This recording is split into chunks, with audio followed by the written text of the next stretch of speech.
लहान मुलांचं सतत ऑनलाईन खेळणं आई वडिलांना पडलं महागा। 6वीत शिकणाऱ्या मुलाने उडवले वडिलांच्या बँकेतील तब्बल 5 लाख रुपये। मुलाने गेमसाठी काही पैसे वापरल्यानंतर घडला सायबर फसवणुकीचा गुन्हा। सध्याच्या काळात मोबाईलवर ऑनलाईन गेमिंगच्या माध्यमातून होणाऱ्या हॅकिंग किंवा फसवणुकीच्या प्रकारांमध्ये दिवसेंदिवस वाढ होते। अशीच एक घटना कोल्हापुरात उघडकीस आली आहे।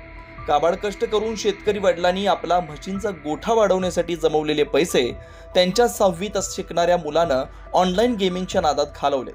यातूनच त्या शेतकऱ्याची तब्बल 5 लाख रुपयांची सायबर फसवणूक झाली। राधानगरी तालुक्यातील एक शेतकरी गेल्या काही वर्षापासून मेहनत करून म्हशींचा गोठा मोठा बनवण्याच्या प्रयत्नात होता। त्यासाठी दुधाच्या उत्पन्नातून येणारी नियमित रक्कम आणि साठवलेले पैसे मिळून त्यांच्या बँक खात्यात चांगली बचत होत होती। मे महिन्यात हरियाणामधून 4 नवीन म्हशी खरेदी करण्याचा त्यांचा बेत होता। यासाठी त्यांनी तब्बल 7 लाख रुपये खात्यात बचतीच्या माध्यमातून जमा केले होते। मात्र काही दिवसांपूर्वी बँकेत जाऊन खात्यातील शिल्लक तपासली असता या शेतकऱ्याला मोठा धक्काच बसलाय। त्याच्या खात्यात 7 ऐवजी फक्त 2 लाख रुपये शिल्लक होते। स्टेटमेंट पाहिल्यावर ऑनलाईन व्यवहारातून 5 लाख रुपये गायब झाल्याचं त्यांना समजलं। सुरुवातीला बँकेने हात झटकत सायबर पोलिसांकडे तक्रार करण्याचा सल्ला दिला। या प्रकरणी पोलिसांनी तातडीने तपास सुरू केला। पोलिसांनी चौकशी केल्यानंतर शेतकऱ्याच्या 6वीत शिकणाऱ्या मुलानं फ्री फायर गेम खेळताना ऑनलाईन आभासी शस्त्र विकत घेण्यासाठी UPI ॲपचा वापर केला होता। त्यानंतर या फोनचा ॲक्सेस सायबर गुन्हेगारांकडे गेला। त्यातूनच या शेतकऱ्याची तब्बल 5 लाख रुपयांची फसवणूक झाली। मग तो मुलगा जो आहे तो मुलगा गेम खेळतो आणि गेम खेळत असताना त्यातले पैसे 5 लाख रुपये गेलेले आहेत असं प्रायमरी त्यांच्या निदर्शनास आल्यानंतर ते बराच वेळ गेलेला आहे।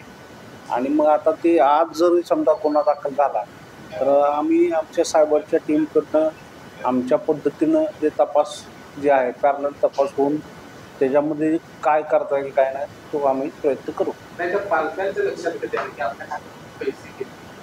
पालकांच्या लक्षात माझ्या मते त्यांना लक्षात कधी आले हां 1-8 दिवसांनी लक्षात आलेलं आहे आणि त्याने पोलीस स्टेशनला किंवा पोलिसांना तात्काळ इंटिमेट करणं गरजेचं होतं पण ते केलेलं नाही। अशा प्रकारामध्ये नागरिकांना आव्हान करतो की जर समजा असा सायबरचा कुठला जरी गुन्हा काय घडला OTP एकतर कोणी कोणाला शेअर करू नये। आता जनरल आहे सगळ्या बँकेने RBIने सुद्धा स्ट्रिक्ट गाईडलाईन्स दिल्या आहेत। त्यांचं प्रत्येक मोबाईलला माहिती पण दिली जाते पण आजकाल जे पब्लिक आहे ते OTP शेअर करतात। OTP शेअर करू नयेत कुणी कोणाला।